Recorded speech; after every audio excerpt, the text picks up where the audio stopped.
நாம் தமிழர் கட்சியின் தலைமை ஒருங்கிணைப்பாளர் சீமான் செய்தியாளர்களை சந்தித்து வருகிறார். நேரலையை பார்க்கலாம். மாண்புமிகு சட்டமன்ற உறுப்பினர் தம்பி சங்கர் அவர்களே,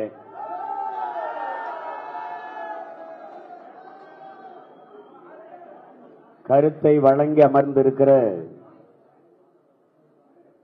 மாண்புமிக்க முன்னாள் சட்டமன்ற உறுப்பினர் ஐயா குப்பன் அவர்களே,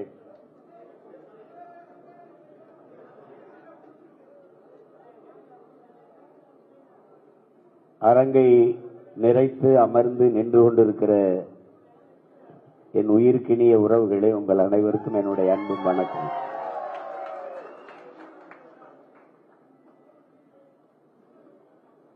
அனல், புனல், அணு, நிலக்கரி இப்படி எல்லா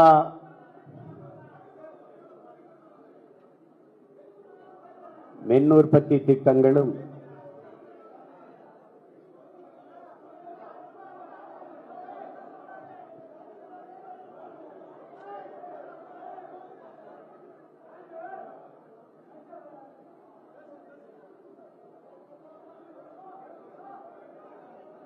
நாட்டின் வளர்ச்சி, வேலைவாய்ப்பு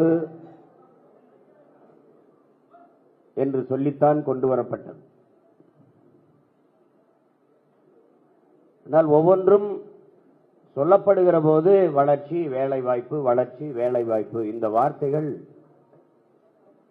கேட்கிற போது மிகவும் இனிப்பாக, தித்திப்பாக இருக்கு. மின்சாரம் இல்லாமல் எப்படி வாழ்வது? மின்சாரம் இல்லாமல் எப்படி நாடு வளரும்? அதெல்லாம் சரிதான். ஆனால் அதை உற்பத்தி செய்வதற்கு, மின் தேவையை நிறைவு செய்வதற்கு நிலக்கரி மின் உற்பத்தியும், அணு உலை மின் உற்பத்தியும், இந்த அனல் மின் உற்பத்தியும் தான் இருக்கிறது. வேற வழியே இல்லை என்றால் அதை பற்றி யோசிக்கலாம். உலகத்தில் பாதுகாப்பான அணு என்ற ஒன்றே கிடையாது. இதை அணு விஞ்ஞானிகளே சொல்லுகிறார்கள். அணு குண்டு மேலே அமர்வதும் அணு உலைக்கு அருகிலே குடியிருப்பதும் இரண்டும் ஒன்றுதான் என்று அணு விஞ்ஞானிகளே சொல்லுகிறார்கள். அதை அனுமதித்தோம். அனல் மின்சாரம் சரி. ஆனால் அதனால் ஏற்படும் சூழியல் கேடுகளை, வாழ்வாதார இழப்பை மனச்சான்றோடு பேசுகிற எவராவது வாருங்கள், பயணித்து போவோம், அதன் அருகிலே போவோம். உலர் சாம்பல் பரவி மூடி அந்த நிலம் எவ்வளவு நாசமாக்கப்பட்டிருக்கிறது என்பதை பார்ப்போம். நீங்கள் துணியை துவைத்து காய போட்டால் அந்த துணியின் நிறம் என்னவாக இருக்கிறது என்று பார்ப்போம். நான் ஒரு கருப்பு வண்ணத்தில் மயில் உண்டு வைத்திருக்கிறேன், அங்கே சென்று விட்டு திரும்புகிறேன், அது என்ன வண்ணத்தில் மாறுகிறது என்று பார்ப்போம். நீர், உணவு, சுவாசிக்கும் காற்று எல்லாம் நஞ்சாகிவிட்ட பிறகு விளக்கை வைத்துக் கொண்டு, வெளிச்சத்தை வைத்துக் கொண்டு என்ன செய்வீர்கள்? பிணைத்து வைத்து அழலாம். வேற என்ன செய்வீர்கள்? வளர்ச்சிதான்.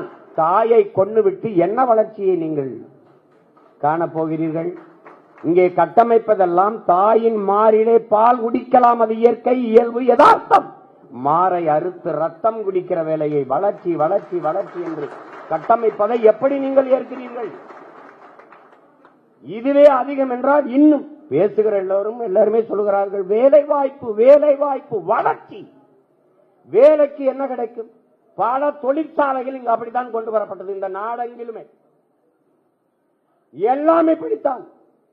வளர்ச்சி, வேலை வாய்ப்பு, வேலை வாய்ப்பு, வேலை வாய்ப்பு. வேலைக்கு என்ன? சம்பளம்.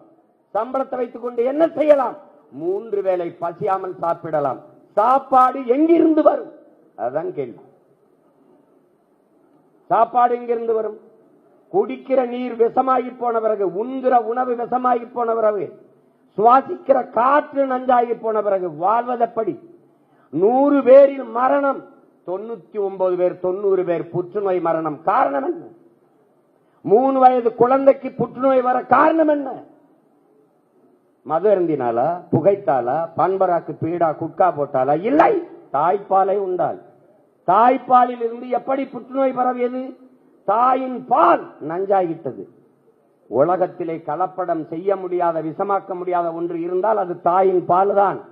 அதுவே விஷமானால் அதற்கு காரணம் என்ன? தாய் உண்ட உணவு விஷமாகிவிட்டது. அதனால் தாய்ப்பால் நஞ்சாகிவிட்டது, குழந்தைக்கு புற்று.